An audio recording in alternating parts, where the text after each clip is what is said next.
Have any of you guys seen on Twitter this trend of Israeli TikTokers who are doing makeup challenges where they make themselves look like Palestinians who have been shot or bombed? And it's like, haha, look at these stupid fakers or whatever. I don't know how common it is exactly. A conspiracy theory in Israel is that the Palestinians are faking it. It's basically like the exact same thing as, I'm trying to think of something so evil that it's comparable. I'm trying to think here. Yeah, I'm kind of coming up on a blank a little bit here. Sorry. Yeah, the joke is like, the idea that a lot of Israeli people seem to have is that the Palestinian people are like, they have the same attitude towards the Palestinian people that extremely racist white guys had towards black slaves 200 years ago, where they thought that like slaves were living on the white man's patronage and they were living like lives of whimsy and carefree lack of responsibility because, oh, they have to do some work, but they get free accommodations and blah, blah, blah. It's literally like the minstrel show idea of what slavery was, where it's like, oh yeah, what do slaves do? Well, they like fuck each other, they go around the plantation, it's beautiful out, and they like eat watermelons or whatever. Yeah, fucking yeah, haha.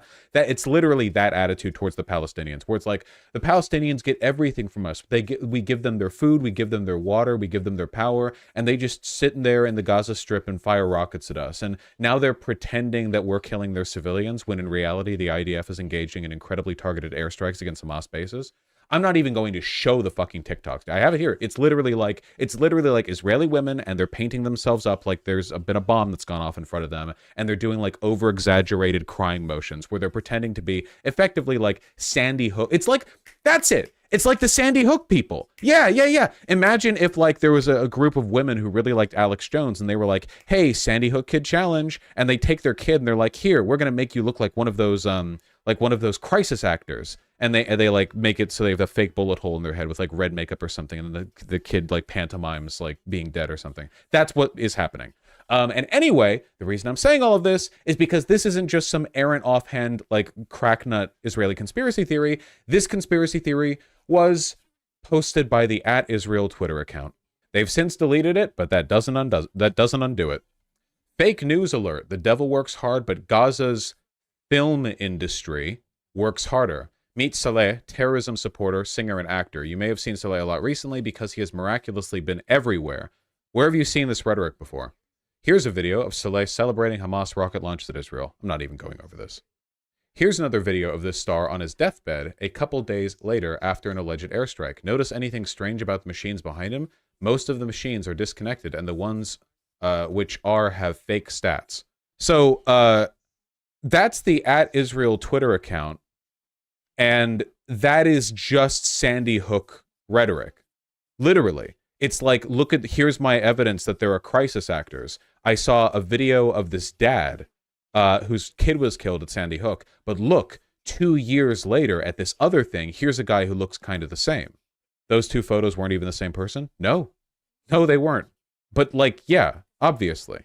Israel has been engaging in this protracted propaganda campaign directed mostly at us. If you take a look at the @Israel Twitter account, it's almost entirely dedicated to like, God, these like, didn't I reply to one of these? Let me find it.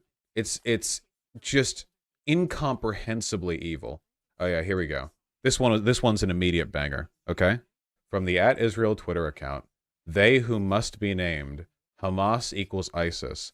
And it's Voldemort, it's an AI image of Voldemort shocked to tears as he sees what Hamas has done to Israel.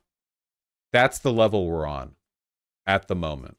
I think they did one with Thanos as well, where it was like, let me see if I can find it on their account, where it's like, yeah, right after killing half of all living beings in the universe, he saw what Hamas did in Israel.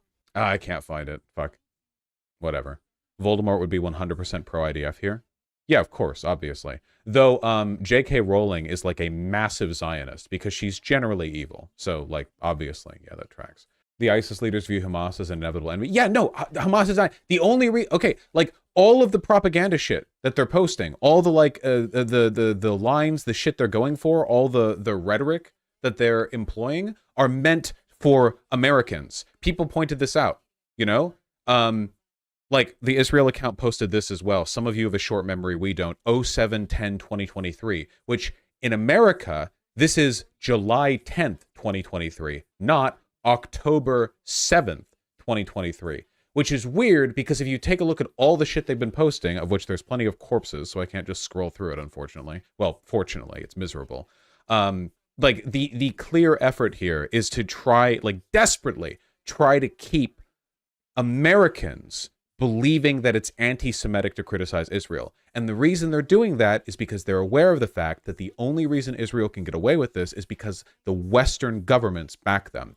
If Western governments failed to support this, just flatly called them out, and the politicians knew they could do that without incurring, like, the wrath of their voters or whatever, it would be over for Israel. It would be over. Because, again, they're nothing without us. Nothing. They're nothing without us.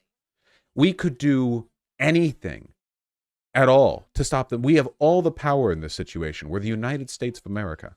It's insane. I guess to run flat on just ways to repeat over and over how evil this all is. It's just frustrating to see this all play out in real time, you know, sleepwalking towards oblivion. The most obvious genocide ever is happening. Like, the most objective fucking genocide imaginable is taking place. It's so clear and obvious and transparent. And it's just, we just march towards it, you know? And this is, you know who else is going to suffer? There are two primary groups that are suffering from this. And the first is, of course, the Palestinians. The second is global Jews, because what Israel is doing here is massively anti-Semitic. Israel is screaming from the top of its lungs, as loud as it can, "We are Jews. Jews are us.